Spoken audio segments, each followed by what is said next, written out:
Estamos de volta ao programa Brasil Cristão, ao vivo para todo o Brasil, esta terça-feira de mesa redonda. O nosso tema hoje é ecologia, cosmovisão cristã, né? Como é que o cristão deve se relacionar com o meio ambiente.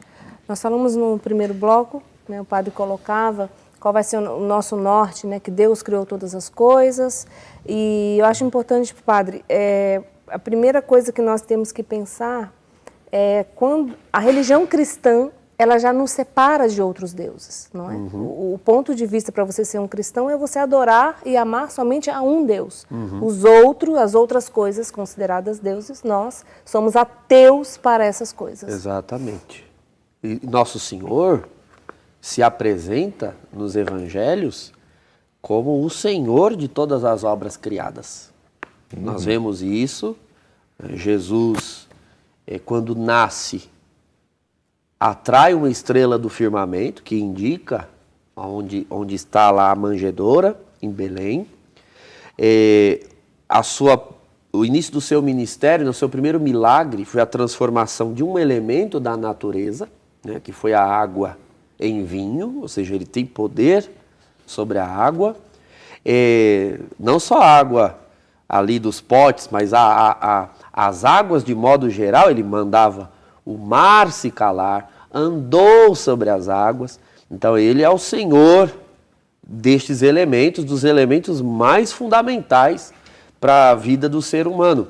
Amaldiçoa aquela figueira quando não dá frutos e a figueira seca até a raiz, diz o texto, ou seja, ele tem o poder sobre as plantas.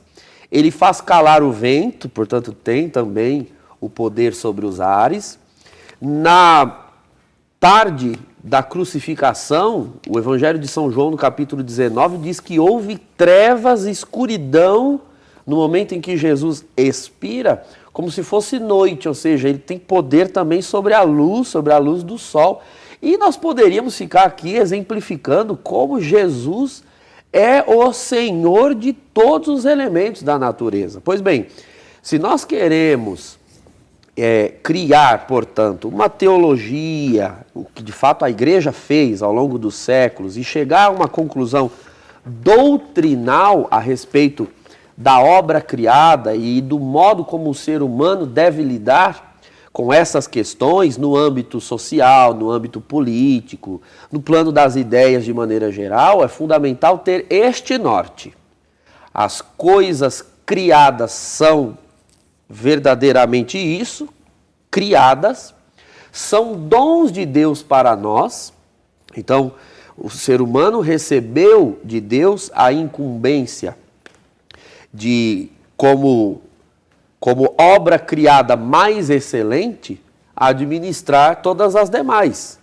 Porque, já entrando aqui numa questão muito própria do nosso assunto de hoje, existem visões como essa nossa, a cristã, mas existe uma visão pagã, não só pré-cristã, mas revolucionária, vamos assim colocar. Exato. A partir de novas ideologias, né, modernas, do próprio marxismo e das formas que ele foi adquirindo ao longo da história, que fazem com que o ser humano seja visto como uma espécie de elemento da natureza inferior a todo o resto. Tudo é superior ao ser humano.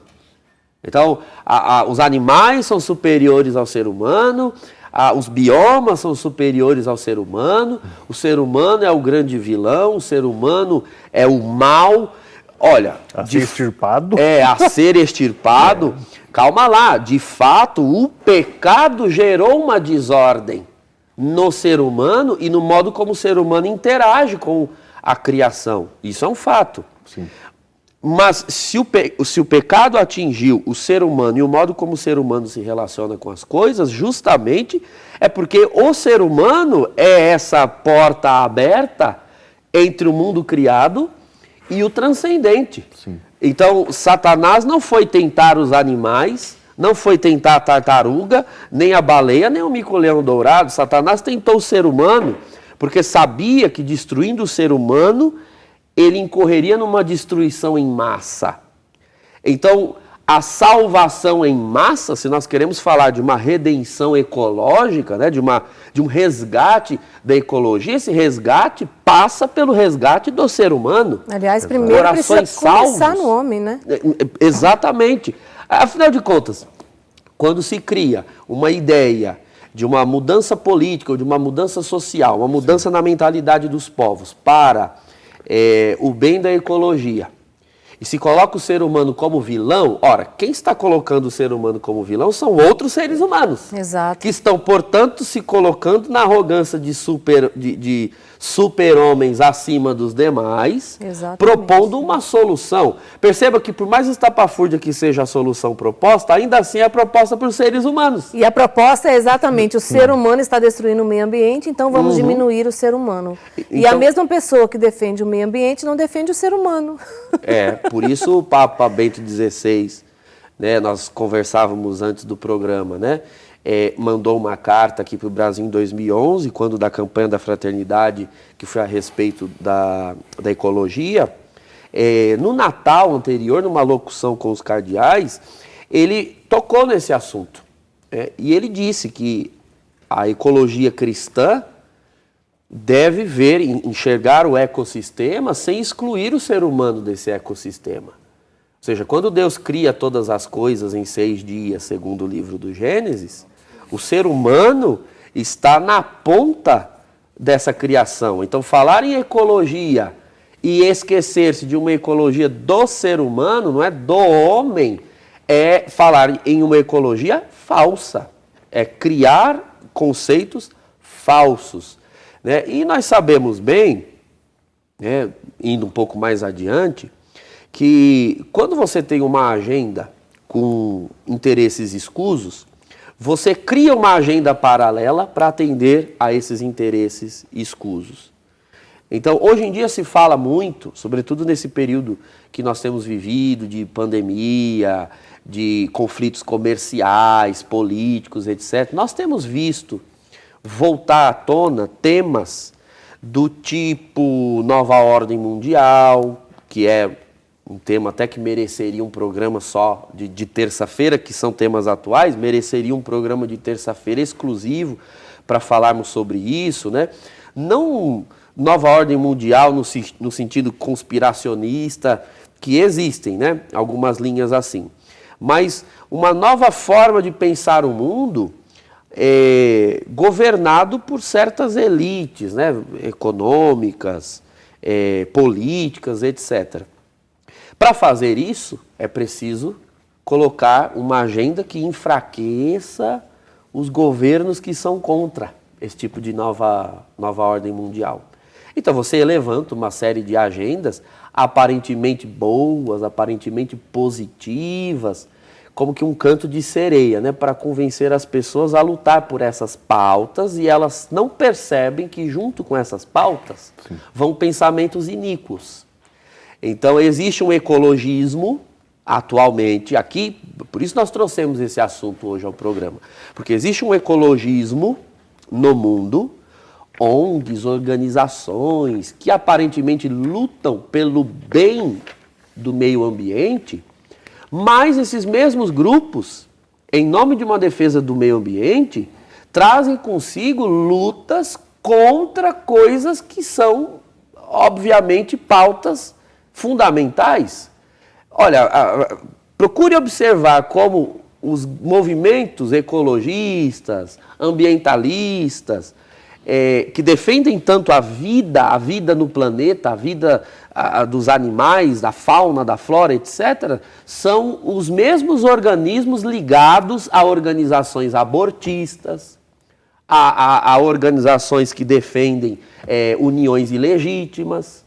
Então, veja, como é possível isso? Que contrassenso de vida é esse? Então, a vida no planeta é quase divina e a vida humana nada é? Exatamente. A gente vê que tudo isso está muito bem planejado, né? Tudo foi muito bem arquitetado. Então, está pensado, decidido em sala de reunião, todo esse movimento em torno, né? Eu vou dizer assim, em torno da natureza, da ecologia. Se você pegar a agenda da ONU de 2030, tudo é sustentabilidade. Então, em nome da sustentabilidade, nós vamos ter que reduzir o número de pessoas na Terra para poder ter natureza suficiente para as gerações futuras. Em nome da sustentabilidade, nós vamos aprovar o aborto em todos os países, porque assim a gente controla a natalidade. Em nome da sustentabilidade, nós vamos falar em diversidade, porque nós temos que acolher a todos. E se você reparar, isso vai caminhando, tudo junto, é tudo junto e misturado para fazer uma grande confusão na cabeça das pessoas. Isso vai caminhando junto com a nova ordem mundial para uma religião global também, que é uma religião onde o homem está abaixo da ecologia, Deus não é mais o centro, e quem vai estar governando, quem vai estar lá em cima do topo? Exato. Um homem. Eu queria trazer aqui 2 números, Padre Douglas e Drica, do compêndio da doutrina social da igreja. Padre, mostra a capa do senhor, esse aqui, que é a mais bonita. Esse é bonito mesmo, né, Padre? Você que quer conhecer, né, a doutrina social da igreja, precisa ter essa obra, né, que é do Pontifício Conselho Justiça e Paz. Você pode fazer como eu fiz. Eu fui lá no site do Vaticano, imprimi o compêndio inteirinho e encadernei. Encadernei aqui, ó. Então eu tenho o compêndio encadernadinho, porque isso aqui está disponível nesse exato momento para você, for free, né, de graça, lá no site do Vaticano. Eu vou ler 2 números, que eu acho que são 2 números que dão um equilíbrio, assim, muito interessante. 462, vou começar aqui. Vou ler o 462 e o 463. Diz assim, ó: a natureza aparece assim como um instrumento nas mãos do homem, uma realidade que ele deve constantemente manipular, especialmente mediante a tecnologia. Deve manipular, especialmente mediante a tecnologia. A partir do pressuposto que se revelou errado, de que existe uma quantidade ilimitada de energia e de recursos a serem utilizados, que a sua regeneração seja possível de modo imediato e que os efeitos negativos das manipulações da ordem natural podem ser facilmente absorvidos, se difundiu uma concepção redutiva que lê o mundo natural em chave mecanicista e o desenvolvimento em chave consumista. O primado atribuído ao fazer e ao ter, mais do que ao ser, causa graves formas de alienação humana. Perfeito. Sim. Agora vamos pular para o 463. Como que seria uma correta concepção, então? Porque aqui ele já está, só esclarecendo, ele está denunciando que, de fato, criou-se em nome do avanço tecnológico e em nome do consumismo, uma falsa ideia de que a gente pode explorar o meio ambiente tranquilamente, que ele se repõe sozinho numa escala que não nos prejudicaria. E isso é falso.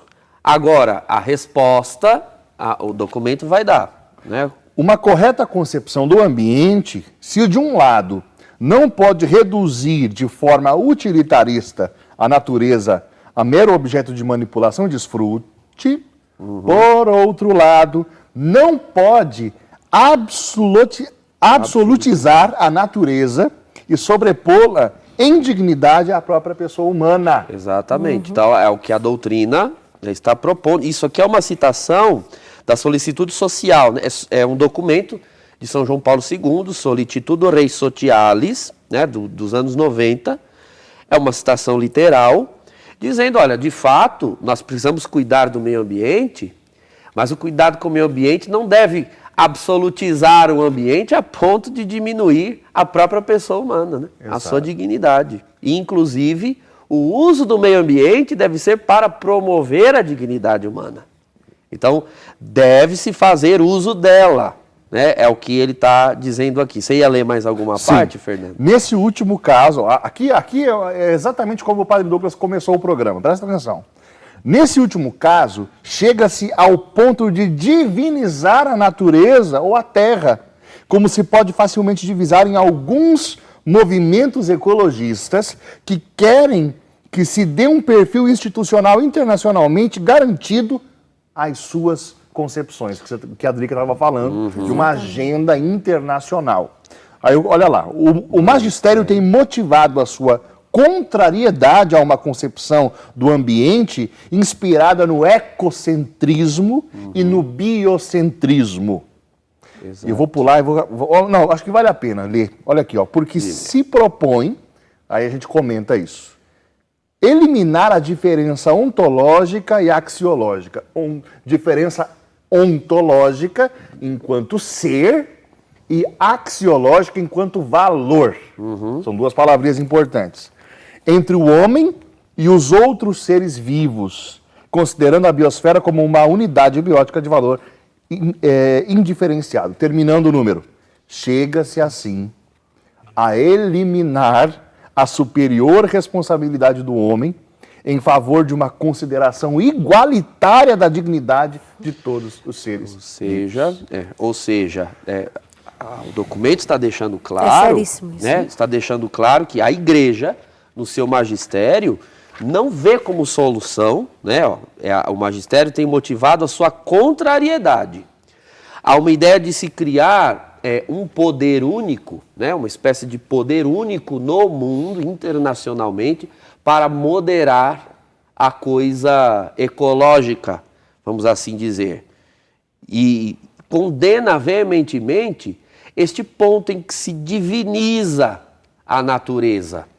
Olha, nós não vimos poucas vezes comentários assim, mesmo em teólogos, tá? Teólogos que se dizem católicos, mas ao tentar fazer uma ecologia cristã, dão à ecologia um status divino, recuperando, inclusive, esse status pagão das religiões antigas, chamando a terra de mãe, né? De mãe terra, a mãe Gaia, porque no sentido ela de divinizar nos mesmo, exatamente. Padre Douglas, infelizmente, né, não muito longe daqui, da onde nós estamos em Valinhos, não muito longe daqui, existe, né, uma igreja que foi toda modificada, ela é praticamente um jardim botânico, chamado de santuário ecológico.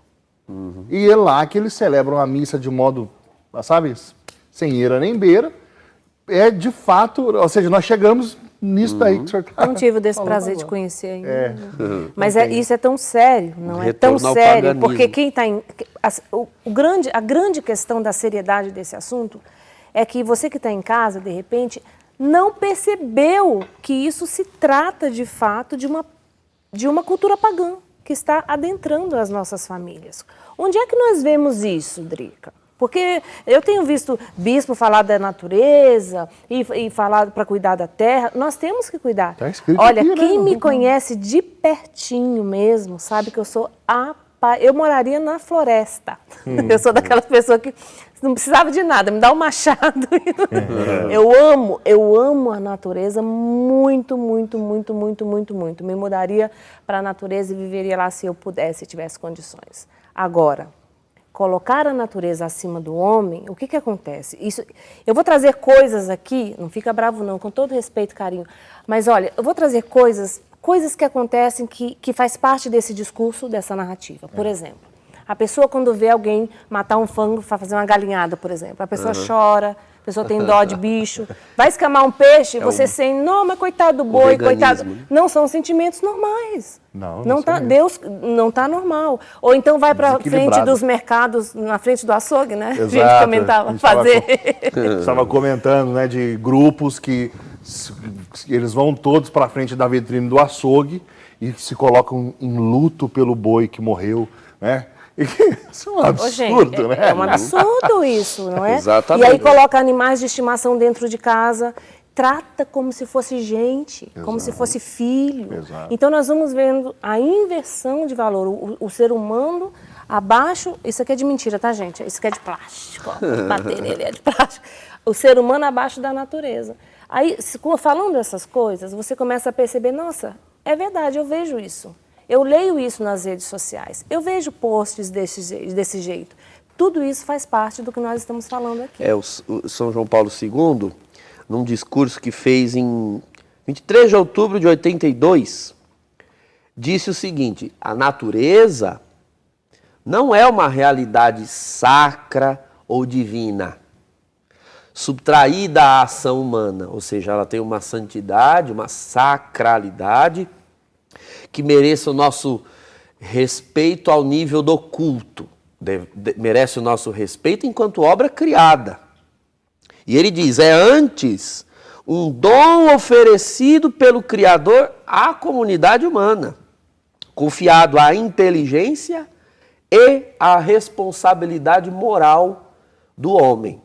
Então nós gastamos aqui, né, esse primeiro bloco, o segundo bloco, equiparando a necessidade da preservação do meio ambiente e a preservação do ser humano. Nós falamos aqui sobre a ecologia humana que Bento XVI se referiu. Padre, eu leio, está aqui o pedacinho, mas, Drica, enquanto eu folhava aqui, eu descobri que, na verdade, ele parafraseou João Paulo II. Olha! No documento Centésimos Anos, no número 38.